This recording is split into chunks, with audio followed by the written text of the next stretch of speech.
Hello, नमस्कार और सत श्री अकाल। This is your host and mentor Prem भैया। कैसे हो तुम लोग? मुझे पता है तुम लोग बहुत दिन से मेरी वीडियोस का इंतजार कर रहे हो, खास करके ग्रेविटेशन का part 3। So here we are.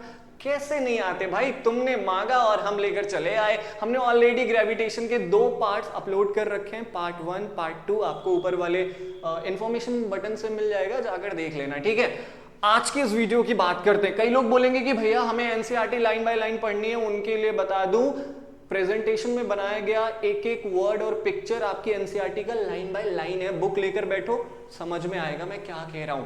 Gravitation chapter number 10 का एक टॉपिक है थ्रस्ट एंड प्रेशर, क्या होता है और न्यूमेरिकल्स कैसे आते हैं, कौन सा फॉर्मूला लगता है, ये सब जानेंगे आज की इस वीडियो में, वो भी एनिमेटेड। Are you ready? तो अब तुम्हारे सामने 3 पिक्चर्स दिख रही होंगी। आइए एक एक करके देखते हैं। हैव यू एवर थॉट, क्या तुमने कभी सोचा है, क्या सोचा है तुमने कभी सोचा है कि भाई जो हमारा कैमल होता है, ऊंट होता है, वो रेगिस्तान के सैंड पर भी कितनी तेजी से दौड़ लेता है? कैसे हो पाता है ये? हम इंसान तो नहीं दौड़ पाते हैं, पता लगाएंगे। दूसरी चीज देखते हैं, हमारा जो टैंक होता है, आप देख रहे हो, this is actually the tank. आप देख रहे हो इसका जो टायर्स हैं, जो व्हील्स हैं, उसमें चेन लगे हैं चौड़े चौड़े। ये क्यों होते हैं भाई? बिना चेन के नहीं चल सकती क्या? बताएंगे बताएंगे, सब्र तो करो।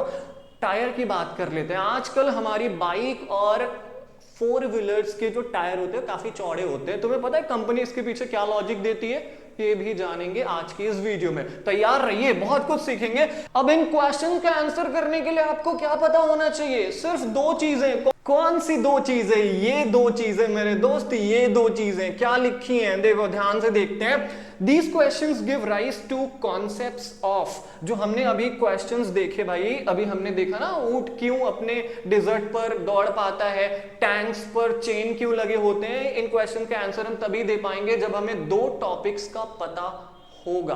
पहला है net force in particular direction. किसी एक डायरेक्शन में अगर हम फोर्स लगाए जा रहे तो इस फोर्स को क्या कहते हैं? थ्रस्ट कहते हैं। हम सीखेंगे, डिटेल में सीखेंगे, कहीं मत जाना। दूसरा, फोर्स पर यूनिट एरिया। किसी एक यूनिट एरिया का मतलब क्या होता है भाई? जहां पर तुम बैठे हो वो भी तुमने कुछ यूनिट एरिया लिया है। जहां मैं खड़ा हूं वहां पर भी मैंने कुछ यूनिट एरिया जगह लिया है। तो अगर किसी, फॉर एग्जाम्पल ये मेरा पाम है, अब मैं इस पेन से इस पर प्रेस कर रहा हूं, ये मेरे पाम के किसी यूनिट एरिया पर प्रेशर पड़ रहा है ना? क्या पड़ रहा है? फोर्स पड़ रहा है, that is called pressure. Force per unit area is called pressure. इनके बारे में भी हम बहुत अच्छे से सीखेंगे, कहीं मत जाइएगा। अब तुम थ्रस्ट और प्रेशर बहुत अच्छे से समझ पाओ ना, इसके लिए हम 2 सिचुएशंस लेंगे। Let us try to understand the meaning of thrust and pressure taking 2 situations. अब कौन से 2 सिचुएशंस है जो तुमको बताएंगे कि थ्रस्ट और प्रेशर क्या होता है? क्या सिचुएशंस है? पहला सिचुएशन देखते हैं और बहुत ध्यान से देखना, एनसीईआरटी में बाकायदा हूबहू ऐसे ही दिया गया है। भाई हम देख रहे हैं इसमें कि एक बोर्ड है, आप देख पा रहे हो कि ये बुलेटिन बोर्ड है, जो नोटिस बोर्ड होता है। भाई नोटिस बोर्ड में हम जब नोटिस लगाते हैं ना, तो हमें एक पिन अपने अंगूठे से अंदर डालनी होती है। यही हमारा पहला सिचुएशन। क्या कह रहा है आइए देखते हैं। कह रहा है भाई साहब कि you apply a force on the surface area of the head of the pin। ये जो है this is called head of the pin और ये है tip of the pin। हमने जो फोर्स अप्लाई किया वो इसके हेड पर किया, राइट? अच्छा, जब हमने हेड पर फोर्स अप्लाई किया तो क्या हुआ? The force acts on a smaller area. ये जितना भी फोर्स है ये आकर यहां पतला हो जाता है। आपने देखा होगा ये पूरा फोर्स इस छोटे से एरिया पर वर्क कर रहा है, जिसकी वजह से हो क्या रहा है? And is directed perpendicular to the surface area of the board. क्या बात है भाई साहब? लिखा है कि हमने जितना भी फोर्स लगाया वो इस पतले से एरिया में इकट्ठा हो गया, जिसकी वजह से हम बोर्ड में आसानी से कागज को लगा पाते हैं। ये है हमारा सिचुएशन नंबर 1, है ना? सिचुएशन नंबर 1 समझ में आया? बस यहीं से निकलता है हमारा थ्रस्ट। क्या है भाई साहब? थ्रस्ट लिखा है the force acting on an object. The force acting on an object, ध्यान से देखना, परपेंडिकुलर टू द सरफेस। जैसे इस बोर्ड पर हो रहा था, अगर कोई फोर्स किसी चीज के परपेंडिकुलर डायरेक्शन में, एकदम परपेंडिकुलर डायरेक्शन में काम करे, ऐसे फोर्स को हम थ्रस्ट कहते हैं। तो इसका एग्जाम्पल बहुत सारे हो सकते हैं। हम कील लेकर दीवार पर ऐसे ऐसे ठोकते हैं, हम क्या कर रहे हैं, हम परपेंडिकुलर फोर्स लगा रहे हैं ना भाई, परपेंडिकुलर फोर्स लगा रहे हैं, that force is also called thrust. अब ये मेरा पेन है, इस पेन को मैं क्या कर रहा हूं, परपेंडिकुलर डायरेक्शन पर अपने हाथ पर फोर्स लगा रहा हूं, ये देखो फोर्स लगा रहा हूं, फोर्स लगा रहा हूं, फोर्स लगा रहा हूं, दैट इज कॉल्ड थ्रस्ट। मैं क्या लगा रहा हूं, मैं थ्रस्ट लगा रहा हूं। समझ गए क्या होता है thrust? Perpendicular force is called thrust, simple. अच्छा, थ्रस्ट तो समझ गए। अब बारी आती है सिचुएशन नंबर 2 की। अब ये सिचुएशन कुछ ऐसा है कि मान लो तुम किसी रेतीली सैंड वाले जगह पर खड़े हो। मान लो अगर तुम खड़े हो तो तुम्हारे पैर इस सैंड के नीचे अंदर जा सकते हैं, धंस सकते हैं। लेकिन अगर तुम लेटे हो तो क्या होगा? नहीं, उतना नहीं जाएगा जितना हमारा पैर गया था। यही है सिचुएशन नंबर 2। क्या कह रहा है, आइए देखते हैं। कह रहा है कि when you stand on loose sand, when you stand on loose sand, the force that is the weight of your body। ये बहुत इंपॉर्टेंट है कि भाई इस वाले सिचुएशन में आप देख रहे हो, इसमें फोर्स क्या है, फोर्स क्या है, इस बालू पे, इस सैंड पे जो फोर्स लग रहा है वो कहां से आ रहा है? वो हमारे बॉडी के वजन से आ रहा है। कहां से आ रहा है? हमारी बॉडी का जो वजन है वही इसके लिए फोर्स का काम करेगी। एम आई राइट? एम आई राइट? आप देख रहे हो जितना भी फोर्स नीचे लग रहा है वो कितना फोर्स लग रहा होगा? उतना ही लग रहा होगा जितना इसकी बॉडी का वजन है। बिल्कुल ऐसे ही यहां पर कितना फोर्स लग रहा है उतना ही लग रहा है जितना इसकी बॉडी का वेट है। तो बस बिल्कुल वही कह रहा है। क्या कह रहा है कि भाई जो इस सैंड पर फोर्स लग रहा है वो हमारे बॉडी के वेट के बराबर होता है। इतना समझ गए? is acting on an area equal to the area of the feet। अब पहले केस में देखा जाए, अगर हम पहले केस में देखें तो भाई जितना हमारे पैर का एरिया है उसी एरिया पर हमारा फोर्स काम कर रहा है ना? बिल्कुल। दूसरे वाले इसमें देखा जाए तो जितना हमारे बॉडी का एरिया कांटेक्ट में है उतना एरिया का फोर्स लग रहा है नीचे। ठीक है, इतना समझ गए? अच्छा, लिखा है कि the same force acts on an area equal which is larger than the area of your feet. Obviously ये वाला एरिया ज्यादा है, ये एरिया कम है ना? और यही कारण हो सकता है the effect of thrust depends on the area on which it acts. आप सिंपली बोल पाओगे कि भैया जब हम खड़े हैं तो हमारा जो पैर है वो एरिया उसका कम है, जिसकी वजह से हम बालू के अंदर चले जाते हैं। ये देख रहे हो, खड़े हैं, एरिया कम है जिसके अंदर से हमारा पैर अंदर चला जाता है। लेकिन जब हम लेट जाते हैं तो हमारा एरिया ज्यादा हो जाता है। एरिया ज्यादा होता है तो हम अंदर नहीं जा पाते हैं, प्रेशर कम लगता है।